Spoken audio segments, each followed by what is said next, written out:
അപ്പം ഇന്നൊരു വാട്ട ഈറ്റിൻ്റെ ഡേ ആണ് കേട്ടോ. അപ്പോൾ ഈസ്റ്ററിൻ്റെ തലേന്ന് തന്നെ നമ്മൾ റെഡിയായി നേരെ പള്ളിയിലേക്ക് പോയി. അങ്ങനെ ഉയർപ്പൊക്കെ കണ്ടു കഴിഞ്ഞ് നമ്മൾ വേഗം കുർബാനയ്ക്ക് കയറി. അങ്ങനെ കുർബാനയൊക്കെ കഴിഞ്ഞ് കഴിഞ്ഞാൽ നമുക്ക് ഈസ്റ്റർ എഗ്ഗ് കിട്ടി. അപ്പോൾ നമ്മുടെ ഈസ്റ്റർ എഗ്ഗ് നല്ല കലാവാസനയുള്ള ആൾ തന്നെ ചെയ്തതെന്ന് നമുക്ക് ഉറപ്പിക്കാം.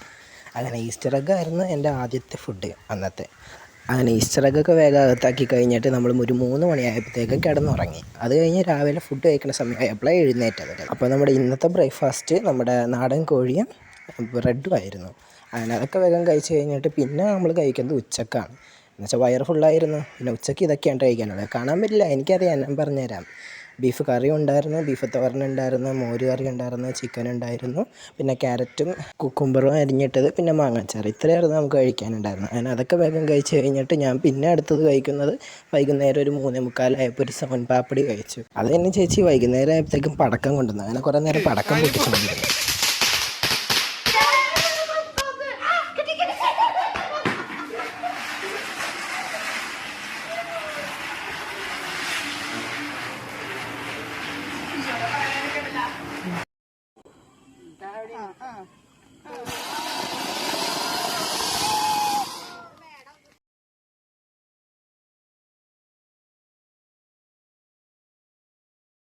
അങ്ങനെ അതൊക്കെ കഴിഞ്ഞ് രാത്രി നമ്മൾ ഡിന്നറിന് കഴിക്കണത് ചക്കയും ബീഫും കൂടിയാണ്. പിന്നെ ആ ചക്കയും ബീഫും കഴിച്ചുകൊണ്ടിരിക്കുമ്പോഴത്തേക്കും ചിക്കൻ കറി വന്നു, ബീഫ് കറി വന്നു. അപ്പോൾ അതൊക്കെ കൂട്ടി ഒരു പിടി പിടിച്ചു. എന്നിട്ട് മതിയാവാനായിട്ട് കുറച്ച് ബ്രെഡും എടുത്ത് എല്ലാം കൂടി കൂട്ടി കഴിച്ചു. അപ്പോൾ ഇന്നത്തേക്ക് ഇത്രയേ ഉള്ളൂ. ബായ്.